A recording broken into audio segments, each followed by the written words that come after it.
6 weeks sailing with the Rosa Flotilla. I, along with 500 other participants from over 40 countries, came together in a beautiful ode to international solidarity to directly confront the Israeli occupation forces and to break the decades-long genocidal siege on the Gaza Strip.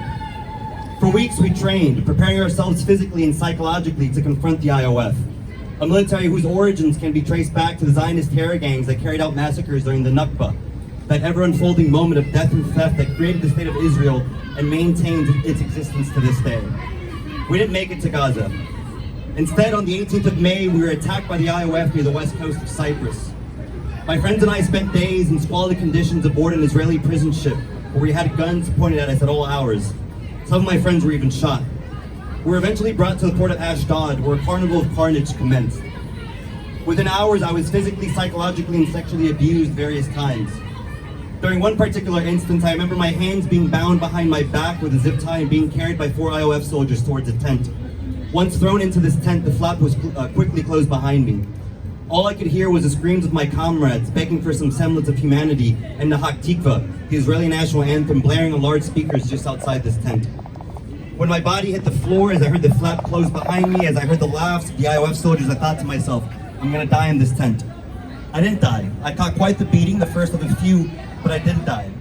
As difficult as it was being in Israeli captivity, what kept me going was knowing that my detention was finite. However, and this is crucial, this is not the case for the nearly 10,000 Palestinians currently being held in Israeli prisons. Of these 10,000 prisoners, over 100 are serving life sentences. Countless others are being held in what is known as what is known as administrative detention, meaning they are being held indefinitely and without being charged.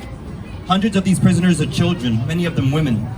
When I think of their respective families, I struggle to understand how an eternal weight can become a part of everyday life. I think of the mothers who pass away, never seeing their sons freed. I think of Ben Gvir, the war criminal, the ghoul, the coward, the executioner of the century, and how his bloodlust is transmogrified into a law that allows for the death penalty to be used against Palestinians. However grim these thoughts are, I also think of the importance of ongoing resistance in the face of such evils. And having looked at this evil in the eye, if only for a few days, I'm only further convinced that the Zionist project is a stain on history that must be halted by any means necessary. We're living through days, please. Thank you.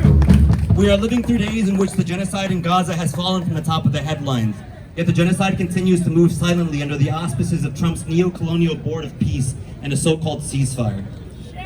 Shame! In fact, and this is a very shameful fact, since the so-called ceasefire was declared in October of last year, Israel has murdered over 1,000 Palestinians. Shame!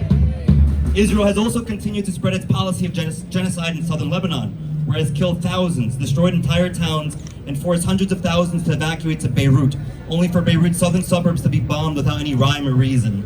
Shame! American and Israeli arrogance threatened to tank the global economy because they thought Iran would be defeated over the course of a weekend, which proved to be utterly wrong. The Zionist project, fully funded and armed by the United States, only knows death and theft, and it will continue to kill and steal until it has brought the world down with it, much like the biblical figure of Samson. The ways in which we protest in the West, as powerful as they are, don't exactly work all the time. We're mired in a stasis that allows for the death machine to murder countless people abroad, while it hunts down and imprisons countless others in concentration camps in our own backyard. For those who dare to engage in high actions, they are hit with lengthy prison sentences, like the Pal Action or Prairie Land defendants. Or they are systematically tortured without consequence, like what happened to myself and my other flotilla comrades. However, that should not deter us. We must be ready to either engage in high actions ourselves, or to be a part of the support networks that will help those confronting the repressive mechanisms of the state. We must act with audacity, we must act with bravery, and we must act while always asking ourselves, what are we willing to sacrifice to struggle alongside those who have been robbed of nearly everything? Otherwise, we risk letting the rest of the 21st century turn into a slaughterhouse. Glory to the martyrs and long live the resistance. Free Palestine. Free Palestine! Free Palestine! Free Palestine!